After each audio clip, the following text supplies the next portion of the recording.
मैं उस डिटेल में नहीं जाऊंगा कि उन्होंने उस 45 मिनट की गुफ्तगू में 35 मिनट अपने पे लगाए कि मेरा अब तक क्या आप लोगों ने किया, और 10 मिनट इस आईनी तरमीम पे बात हुई। हम्म।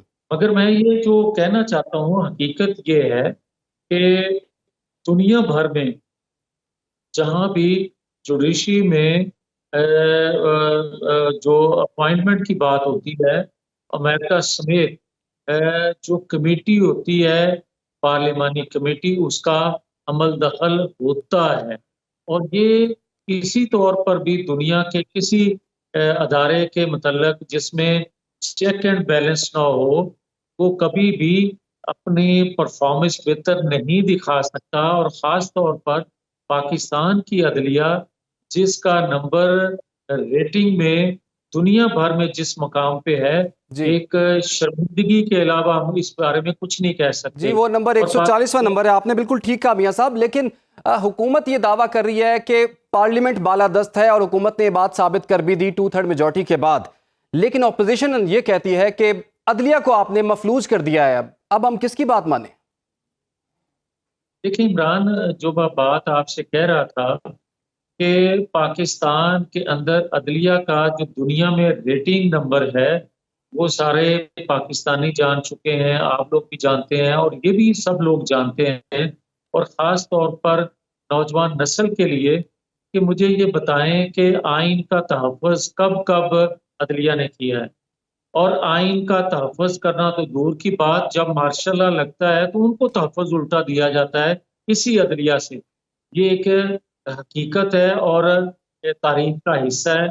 और ये भी बात हकीकत है कि जब जब ताकतवर हलकों को ज़रूरत इस बात की होती है कि एक मुंतखब वज़ीर-ए-आज़म को हटाना होता है और इनके कंधे की ज़रूरत पेश आती है, तो उस वक़्त कंधा पेश किया गया।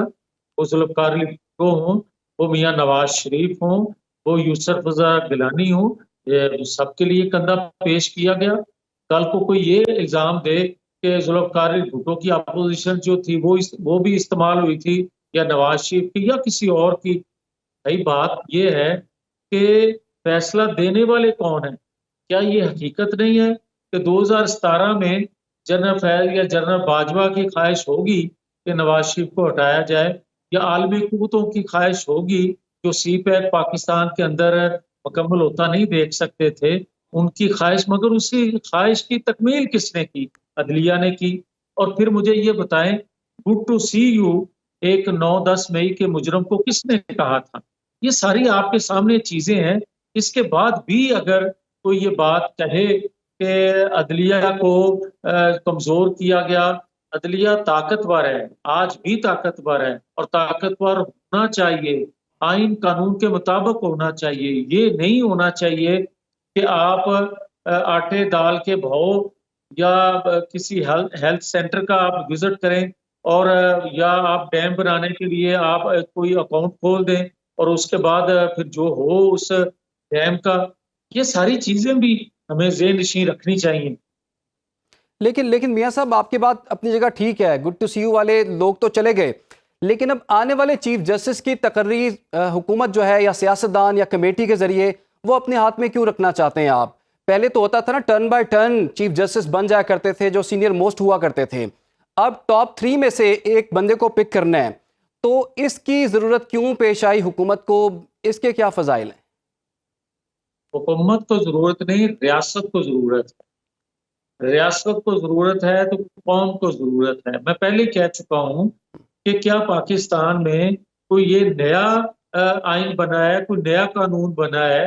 क्या पाकिस्तान के बाहर दुनिया के जो, और ख़ास तौर पर कोट किया जाता है अमेरिका के हवाले से, कहाँ क्या वहाँ पार्लियामानी कमेटी के मेंबर नहीं होते उस कमेटी के अंदर, जो अपॉइंट करते हैं चीफ जस्टिस को या जस्टिस को?